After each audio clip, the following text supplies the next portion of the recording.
661년 무열왕이 제위 7년 차인 661년 승하암에 따라 그의 장남 번민이 다음 왕위에 올라서게 되니 이가 바로 신라 30대 국왕 문무왕이 됩니다. 문무왕의 어머니는 김유신의 여동생으로 무열왕과 김유신이 동행하던 도중 무열왕의 옷고름을 김유신이 실수로 밟아 떨어뜨리면서 옷고름을 수선하기 위해 김유신의 집에 간 일이 있었는데, 이때 김유신의 여동생이 직접 나와 무열왕의 옷고름을 수선하니 그 모습에 반한 무열왕이 적극적으로 혼인을 청하며 그 사이에서 낳은 아들이 바로 번민, 즉 문무왕이 됩니다. 아무튼 아버지 무열왕이 백제를 멸망시켰으나 각 지역에는 여전히 백제를 부흥시키고자 하는 자녀 세력들이 남아있었는데, 여기에 당나라는 백제 영토를 신라에게 주지 않고 자신들이 직접 5개 도독부를 설치해 간접 통치하고자 했습니다. 백제 부흥운동과 관련한 영상은 지난 백제편에서 자세히 설명되어 있으니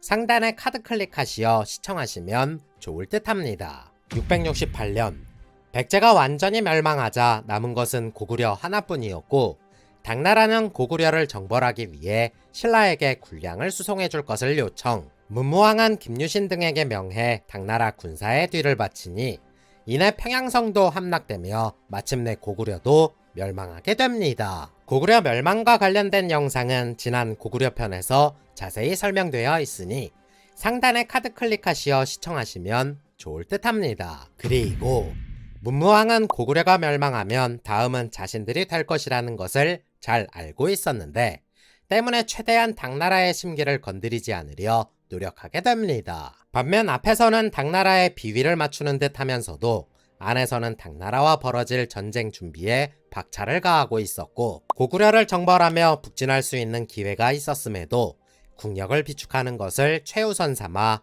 앞으로 나아가지 않았습니다. 더불어 백제는 부흥운동 당시 도독부를 설치해 통치하려는 당나라에게 큰 반감을 드러내며 신라가 아닌 당나라를 공격하는데 주력을 두었고, 신라는 이들을 조금씩 회유하며 인접한 영토부터 차례대로 신라의 영토로서 편입시키기에 이르렀으니 고구려가 멸망하고 부흥금마저 토벌되면서 당나라 군대는 그대로 남아 신라와의 일전을 준비하게 됩니다. 670년 고구려 부흥운동을 주도하던 건모잠이 유민들을 모아 고구려 대신 연정토의 아들 안승을 추대해 왕으로 옹립하였는데, 곧바로 문무왕에게 서신을 보내 자신들은 신라의 변방이 되어 함께 당나라와 싸우고 싶다며 귀순. 그리하여 이들 연합군 2만이 북상하여 요동을 선제 공격함으로써 나당 전쟁이 발발. 기나긴 전투 끝에 요동 오굴성을 손에 넣게 됩니다. 이 공격이 성공한 틈을 타 신라군은 백제 전역을 신라의 영토로 편입시키기 위해 군대를 파병하게 되는데, 때문에 이들을 몰아내고 한반도를 온전히 신라의 영토로 편입시키기 위해 요동을 양면 전술로서 이용했던 것이고, 이 계략은 보기 좋게 먹히게 됩니다. 하지만 고구려 부흥운동을 이끌던 건모잠과 안승이 서로 반목.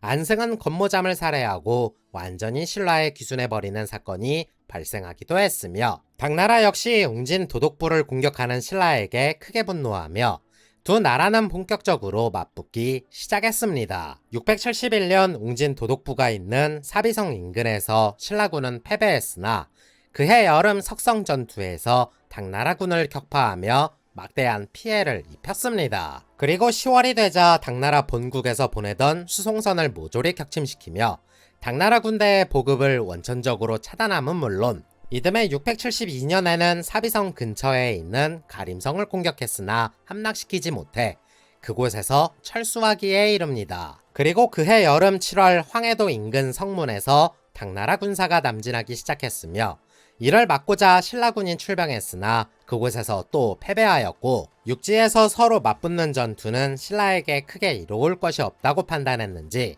성문을 걸어 잠그고 수성하는 데에 중점을 두었으나 12월 고구려 부흥금마저 당나라군이 완전히 격파함에 따라 신라의 기세도 다소 사그러들 수밖에 없었습니다. 그 뒤 각 지역에 대대적으로 성을 쌓으며 당나라 군대의 침입을 대비하고자 했는데, 이 시기를 기점으로 점점 전쟁의 양상이 뒤바뀌게 되었으며 673년 신라를 지키던 호국의 명장 김유신이 사망하면서 신라 사람들 모두가 그의 죽음을 매우 슬퍼했다고 전해지고 있습니다. 675년 물고 물리는 접전이 반복되던 가운데 백제에 남아있던 당나라 군대를 모조리 격파한 문무왕은 백제 영토를 완전히 병합하게 되고 두 나라는 지금의 경기도 연천군에 있는 매소성에서 맞붙게 되는데 당시 신라를 몰아내고자 집결한 당나라 군사 20만을 신라군이 보기 좋게 격파. 이 전투를 기점으로 육상에서의 전투는 완전히 끝이 났으며 당나라 군대는 더 이상 육지에서 신라를 공격하지 못했습니다. 더불어 이듬해 676년이 되자 당나라 내부도 상황이 많이 좋지 않았었는데 토번의 성장과 함께 당나라 서쪽 변방이 공격받는 일이 발생한 데다 신라와의 여러 차례 전투에서 국지적인 소모만 있었을 뿐 별다른 성과는 내지 못하고 있었는데 여기에 매소성에서 참패함에 따라 전면 철수를 논의하게 됩니다. 이로 인해 676년 기벌포에서 두 나라 사이의 해전을 비롯해 크고 작은 전투가 22번이나 벌어졌으나 당나라는 여기서도 연이어 패배, 웅진 도독부를 요동으로 철수시키면서 7년간 이어진 나당전쟁은 그렇게 완전히 끝이 나게 됩니다. 그래서 당나라와의 전쟁이 마무리되자 문무왕은 안에서부터의 개혁을 통해 당나라와 내통하던 자들을 모조리 발각하여 처형했으며 넓어진 영토를 보다 효과적으로 다스리기 위해 행정구역을 세분화, 구주, 오소경으로 나누었고 오랜 전쟁으로 황폐해진 한반도를 다시 재건하기 위해 병기를 녹여 농기구를 만드는 데에 주력하자 신라는 점차 예전의 국력을 조금씩 회복하게 됩니다. 결국 문무왕도 재위 21년 차인 681년 승하함에 따라 그의 장남 정명이 다음 왕위에 올라서게 되니 이가 바로 신라 31대 국왕 신문왕이 됩니다. 그리고 문무왕은 자신이 죽어 사라진다면 불교식으로 화장하여 유고를 동해바다에 안장해달라고 유언했는데 이는 조국을 지키는 용이 되어 왜구들로부터 신라를 지켜내겠다는 자신의 바람이 담겨 있었습니다. 그리하여 오늘날 경북 경주시에 있는 봉길의 수욕장 맞은편을 가면 동해바다 한가운데에 덩그러니 놓여있는 작은 바위섬을 볼 수 있는데 이 섬이 바로 대왕암과 대왕바위로 불리는 문무왕릉입니다. 영상이 재밌었다면 구독과 좋아요를 눌러주시고 재미없었어도 구독과 좋아요 좀 눌러주세요. 감사합니다.